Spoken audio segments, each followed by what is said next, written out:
Calcium, വിറ്റാമിനുകൾ, D3 സപ്ലിമെന്റുകൾ, പ്രമേഹ ഗുളികകൾ, ഉയർന്ന രക്തസമ്മർദ്ദത്തിന് ഉപയോഗിക്കുന്ന മരുന്നുകൾ എന്നിവയുൾപ്പെടെ 50-ലധികം മരുന്നുകൾ ഇന്ത്യയുടെ ഡ്രഗ് റെഗുലേറ്ററിന്റെ ഗുണനിലവാര പരിശോധനയിൽ പരാജയപ്പെട്ടിരിക്കുകയാണ്. 53 മരുന്നുകൾക്ക് സ്റ്റാൻഡേർഡ് ക്വാളിറ്റി ഇല്ല എന്ന് കേന്ദ്ര ഡ്രഗ് സ്റ്റാൻഡേർഡ് കൺട്രോൾ ഓർഗനൈസേഷൻ ഏറ്റവും പുതിയ ഡ്രഗ് അലർട്ട് പട്ടികയിൽ വെളിപ്പെടുത്തി. ഡ്രഗ് ഓഫീസർമാർ നടത്തുന്ന പ്രതിമാസ മരുന്ന് പരിശോധനയിലാണ് NSQ അലർട്ട് ഉണ്ടായിരിക്കുന്നത്. ഏറ്റവും പരാജയപ്പെട്ട വിറ്റഴിക്കപ്പെടുന്ന മരുന്നുകൾ D3 ഗുളികകൾ, കൂടുതൽ പദാർത്ഥങ്ങൾ, ബികോംസ്, vitamin C, soft gels, anti acid പാൻഡി, paracetamol, tablets IP 500 mg, anti diabetic drug ലിമേപിറ്റൈഡ്, ഉയർന്ന രക്തസമ്മർദ്ദ പരിശോധന തുടങ്ങിയവയാണ്. Hetero drugs, Alkem laboratories, Hindustan antibiotics limited, Karnataka antibiotics and pharmaceuticals limited, make life science, pure and cure health care തുടങ്ങിയവയും ആമാശയ അണുബാധകൾ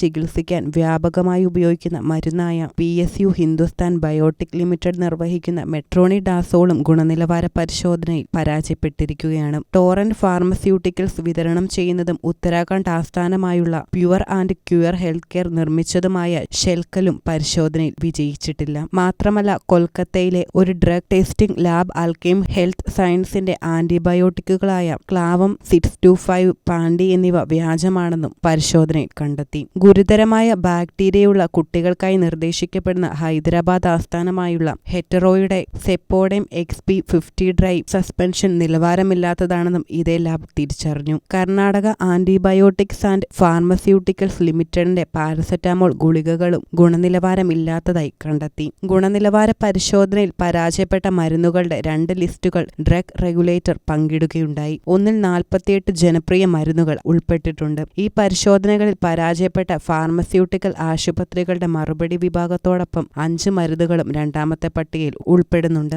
മനുഷ്യർക്ക് അപകടമുണ്ടാക്കാൻ സാധ്യതയുള്ള 156-ലധികം ഫിക്സഡ് ഡോസ് മരുന്ന് കോമ്പിനേഷനുകൾ ഓഗസ്റ്റിൽ SDSSIO ഇന്ത്യൻ വിപണിയിൽ നിരോധിച്ചു കഴിഞ്ഞു. ഈ മരുന്നുകളിൽ ജനപ്രിയ പനിമരുന്നുകൾ, വേദന സംഹാരികൾ, അലർജി ഗുളികകൾ എന്നിവയും ഉൾപ്പെട്ടിരുന്നു.